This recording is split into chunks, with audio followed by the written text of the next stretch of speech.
తెలంగాణలో త్వరలోనే గ్రామ పంచాయతీ ఎన్నికలు జరగనున్న వేళ కమలం పార్టీ కీలక చర్యలు తీసుకుంటోంది. రాష్ట్రంలోని అన్ని జిల్లాలకి కొత్త అధ్యక్షులను ఎంపిక చేసే పనిలో పడింది.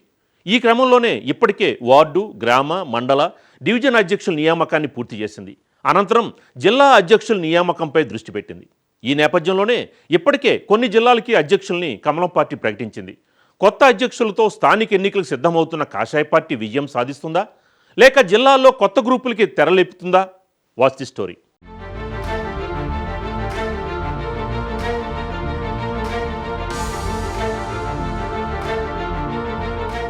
కమలం పార్టీ జిల్లాల సారథుల నియామకంలో తీసుకున్న నిర్ణయం పార్టీలో వివాదాలకు దారితీసేలా కనిపిస్తోంది. జిల్లా అధ్యక్షుల నియామకం విషయంలో 60 ఏళ్ల నిబంధన పెట్టిన నేపథ్యంలో పార్టీ జిల్లా అధ్యక్ష పదవి కోసం ఏళ్ల తరబడి ఎదురు చూస్తున్న వారికి కాదని కొత్తవారికి పట్టం కట్టడం పట్ల కొన్ని చోట్ల వివాదం జటిలమవుతోందన్న అభిప్రాయాలు వ్యక్తమవుతున్నాయి. ఉమ్మడి ఆదిలాబాద్ జిల్లాకు సంబంధించి 4 జిల్లాలకు గాను 3 జిల్లాల అధ్యక్షులను ఖరారు చేసిన బీజేపీ అధిష్టానం ఒక జిల్లా అధ్యక్ష పదవిని పెండింగ్లో పెట్టింది. పార్టీకి సేవ చేసిన వారికే అవకాశం ఇచ్చినప్పటికీ సీనియర్లను విస్మరించిందన్న అభిప్రాయం పార్టీ వర్గాల్లో ఉంది. దీనికి పార్టీ కేంద్ర కమిటీ తీసుకున్న 60 ఏళ్ల నిబంధన ప్రధాన కారణంగా పార్టీ నేతలు చెబుతున్నారు.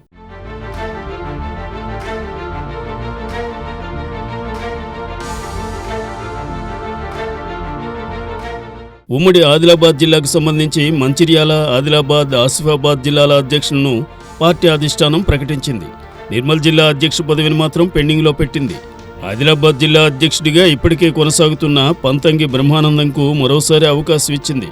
ఇక పార్టీ కోసం సుదీర్ఘకాలంగా పనిచేస్తున్న చెన్నూరుకు చెందిన వెంకటేశ్వర గౌడ్ను మంచిర్యాల జిల్లా అధ్యక్షుడిగా అధిష్టానం నియమించింది. ఈ జిల్లా అధ్యక్ష పదవి కోసం 4 సీనియర్లు పోటీ పడ్డారు. అయితే పార్టీ అధిష్టానం వెంకటేశ్వర గౌడ్ వైపు మొగ్గు చూపింది. అలాగే ఆసిఫాబాద్ జిల్లాకు సంబంధించి కొత్తగా శ్రీశైలం ముదిరాజును అధ్యక్షుడిగా నియమించింది. ఈ జిల్లాలోనూ పలువురు అధ్యక్ష పదవికి పోటీ పడ్డారు. తాజాగా రాష్ట్ర నాయకత్వం తీసుకున్న నిర్ణయం పార్టీలో కొంత లుకలుకలకు దారితీసే అవకాశం ఉందంటున్నారు స్థానిక నేతలు. ఇక నిర్మల్ జిల్లా అధ్యక్ష పదవిని పెండింగ్లో పెట్టారు. ఈ జిల్లాలో బీజేఎల్పీ నేత ఏలేటి మహేశ్వరరెడ్డి చెప్పిన నేతకే అవకాశం ఇస్తారని అంటున్నారు.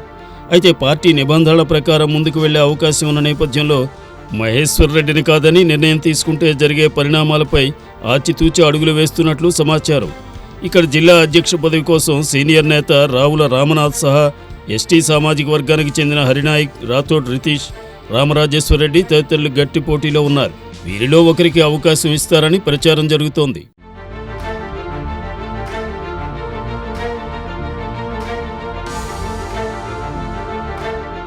మూడు జిల్లాల అధ్యక్షులను ఖరారు చేసినప్పటికీ నిర్మల్ జిల్లాను పెండింగ్లో పెట్టడం చర్చకు దారితీస్తోంది.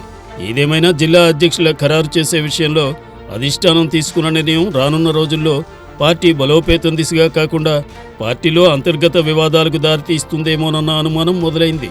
స్థానిక సంస్థలతో పాటు గ్రాడ్యుయేట్ ఎమ్మెల్సీ ఎన్నికలపై ఈ ప్రభావం ఉంటుందన్న అభిప్రాయాలు కూడా వ్యక్తమవుతున్నాయి.